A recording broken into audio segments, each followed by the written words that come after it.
Hope that you have been staying safe and taking care and enjoying yourself. I'm just here at Greater Kids again, waiting on a couple of my friends to show up so we can see what's going on today.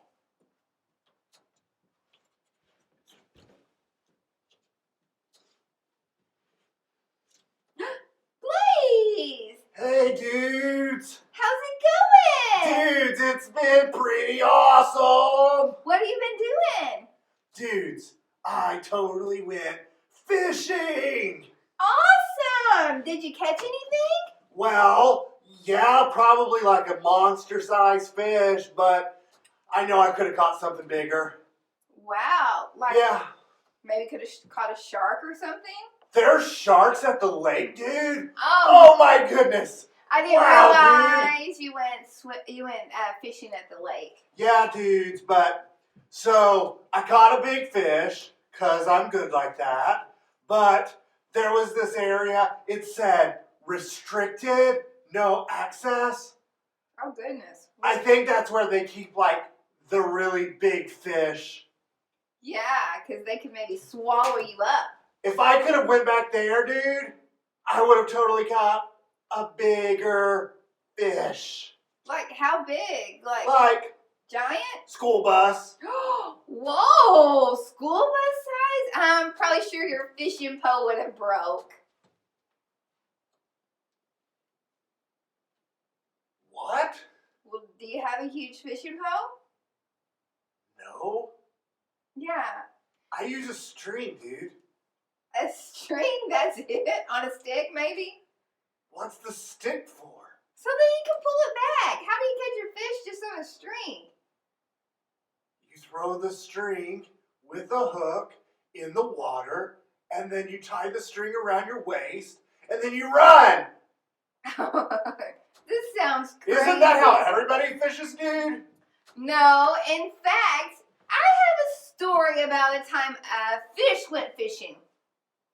What? They do that? Well, Do they use sticks? No. See, everybody doesn't use sticks, dude. Well, this fish, I'm pretty sure it only went fishing because God told it to.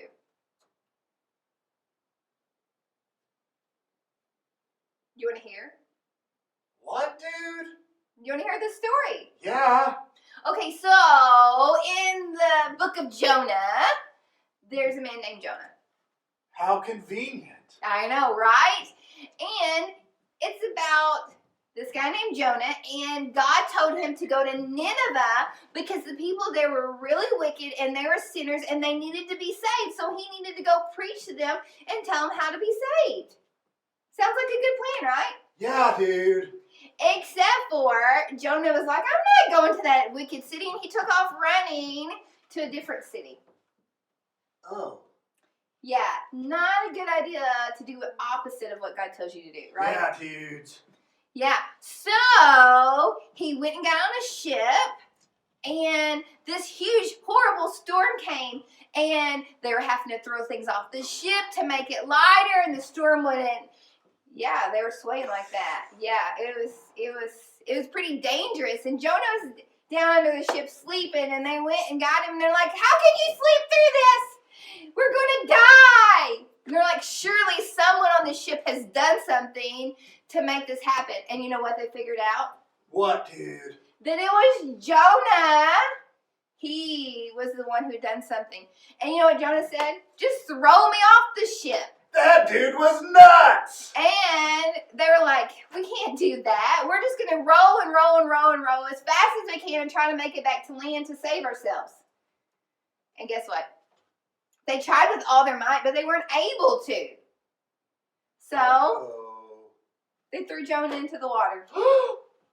But God sent a giant fish to swallow him up. Like school bus size? Probably so.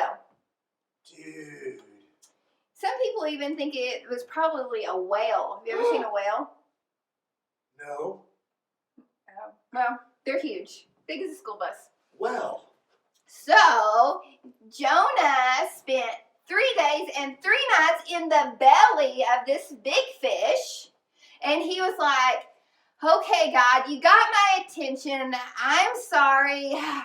I will do what you asked me to do. And guess what? What? God made the fish spit him out. Gross. Yeah, he probably had like seaweed and stuff on his head. It even said that in the Bible. Well, that's good hair treatment, so I bet Jonah had good hair, dude. Maybe, I don't know. So he went to Nineveh and he preached the good news to them, told them how they could be saved, that they needed to stop sinning and they need to turn their lives to God. And people were actually listening and changing their lives, and even the king did. Whoa! Yeah, and so the city was being saved. And he had done his job, and God had saved the city of Nineveh. Cool, dudes. I know, isn't that awesome? Yeah. So, next time you go fishing, remember all about how we need to do what God tells us to do and listen when he sends us somewhere. So go fishing again? Okay. Well, remember, God cares about you and me and all these people of the world. And he wants us all to be saved. So, he sent us preachers and teachers to help us know what to do to be saved. So, make sure you're obeying the voice of God when he tells you to do something.